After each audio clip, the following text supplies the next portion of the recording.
If the mind's in a bad place, it doesn't necessarily matter how good the plan is. The outcome's not going to be quite the same. The biggest enemy of a bodybuilder is cortisol. And the reason why people start fading on stage, look worse on show day than they did the day before. All the carbs they have stored in the muscles is pulled out by the cortisol. And now if somebody is already at the cap, they can never progress from this point on. So next 5 years in their career, they have to be stuck under the limit. Most people would panic. Most people who didn't know what they're doing, even as a coach, would probably panic. Yeah, but actually especially if you know the body, that's no problem. I've had that many times where people get married to what those test results are, and they dictate their whole entire dietary regimen around what a test says, even though they feel fine while eating it. Yeah. On today's episode of AMA Podcast with Milos and myself, we had Stefan Kienzl, all the way from Austria. He's quite the top coach. And this was probably one of the best discussions we've ever had with a coach in regards to philosophy of his coaching, some of the things he's changed over the years, his overall story of how he got into coaching, his competitive years, why he stopped.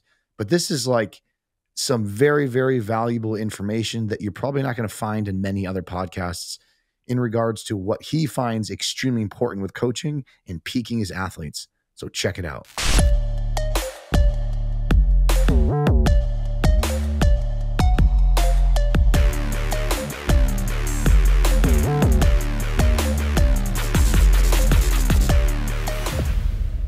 All right. This is long awaited. We had discussion with Martin, and Martin led to us discussing Stefan. Stefan, how do you pronounce your last name?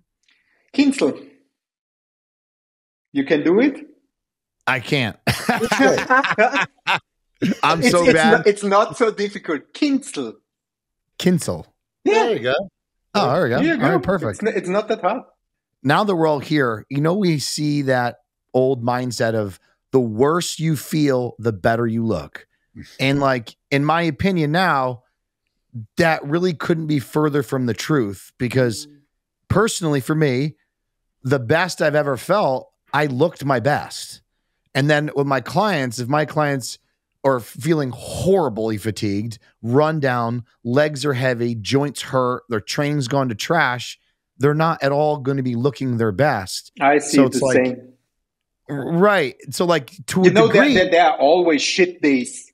We all have that shit days. Right. Or when it is waiting and you haven't eat, I would say 10 hours, you are like a fucking zombie for sure. Right. Yeah, but you need, as a coach, you need to take care that not the most of the prep is like that. Right. It's like there's always going to be a linear increase in fatigue as prep goes on, of course.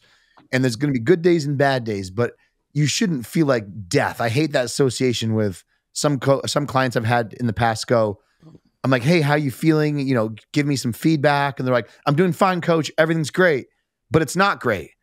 And then all of a sudden something bad happens and they look terrible. And I go, what's going on? And they're like, oh, I feel like death, but I heard that the worse you feel, the better you look. So I didn't really want to, complain. I'm like, no, I kind of need to know those things. You set them in that limit zone.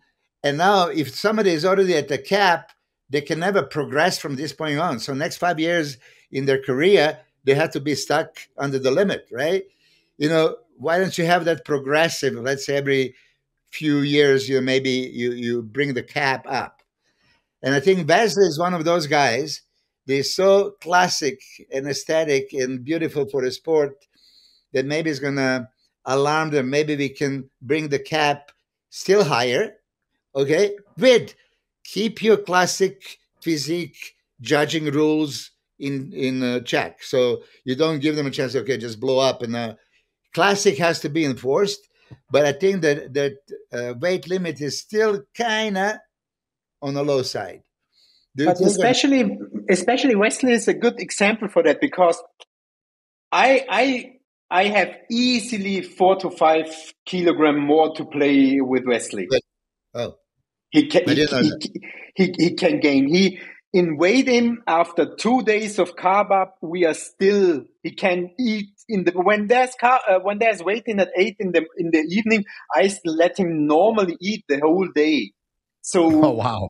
For example, he doesn't have a problem with it. Actually, even with I can say it clearly, without diuretics or with sauna or something like that, I would say with every athlete, I have a play weight of 2 to 4 kilograms. I can just, with fasting a little bit, bringing them in, don't do any crazy things. It's quite possible. And I understand what you mean, Milos, but I think that within the weight limit, even if you are on the top limit, and for example, either Urs nor Wesley are on the weight limit, they still have so much room also weight-wise to improve in that division. But even if you are on the limit, I think Chris Bumstead is a very, very good example how you can progress within the weight limit. And even if you go to Open Pros, and you will know it by yourself, Milos, you can progress and have the same weight. Yeah. Symmetry can get better, muscularity can get better, balance can get better. So actually there is some room. It's tricky, it's annoying, and mostly it's psychological, a huge, huge stress for the athletes, because it's the psychological stress getting into the weight limit is always fucking their minds up. I'm a fan of whey protein isolate over meat. I don't like meat portions which are higher than 150 grams in off season, not higher than 200 in diet, because I really want that digestive system in the best way possible, to not have all the nutrition stuck in the stomach. And I always have been a fan of having carbs as high as possible. I think Bassi was doing quite a bit of cream of rice, right? Yeah, he really likes it. And the cream of rice from the company, he has it. For example, when I eat it, I will fall into hypoglycemia within 1 hour. Immediately, poof, zack, poof. He doesn't have the problem. He just benefits from that low stomach work. So there you see how different the people are, and how it works for them or not works for them. And I've had that many times where people were like, hey, I swapped out my meals from white rice to cream of rice, and now I'm going hypo like 45 minutes after every workout. Rice is rice, is it not? I'm like, well, on paper it is, but in actuality, I see that a lot with cream of rice, where you have 75 grams of cream of rice versus white rice. They're both white rice, but different ways of cooking it, and it breaks down much faster, and you will go hypo. So you got to change it out, or potentially add fats to it, but we're not going to do that. Rather just change the carb out. But so many people have that problem, and they're just stumped by it because they think cream of rice and rice is the same thing. And one thing that bothers me to no end, being a dietitian, understanding a lot of the diagnostic testings when it comes to IgA or IgG or breaking down, is so many people get married to what those test results are, and they dictate their whole entire dietary regimen around what a test says, even though they feel fine while eating it. Yeah. They're like, oh, I can't eat asparagus. I can't eat chicken. I can't do this. I'm like, why? Well, this test tells me I have a reaction to it. Yeah. I'm like, so, but when you eat it, you feel fine? Like, yeah, I feel fine. And then I'm like, stop. When it's show day morning, and you see there are, for example, athletes who are on the more nervous side of their psychological thing, they will lose so much volume. They fade away because all the carbs they have stored in the muscles is pulled out by the cortisol. Or when you see there is an athlete who is sweating like hell on stage, it's most of the time not because it's that hot, it's because his stress, his inner anxiety brings him to sweating. Nervous people start sweating their hands, and when you clap their hands, you feel they are totally wet.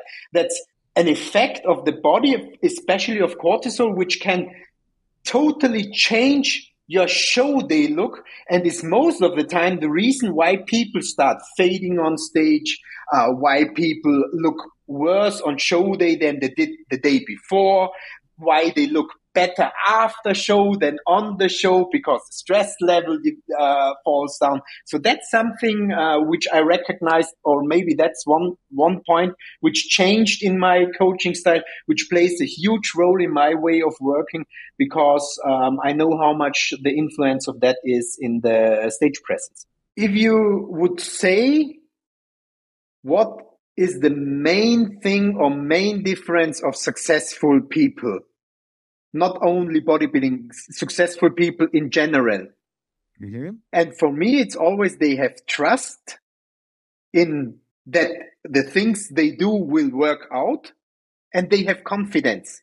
And really, I really coached a ton of people.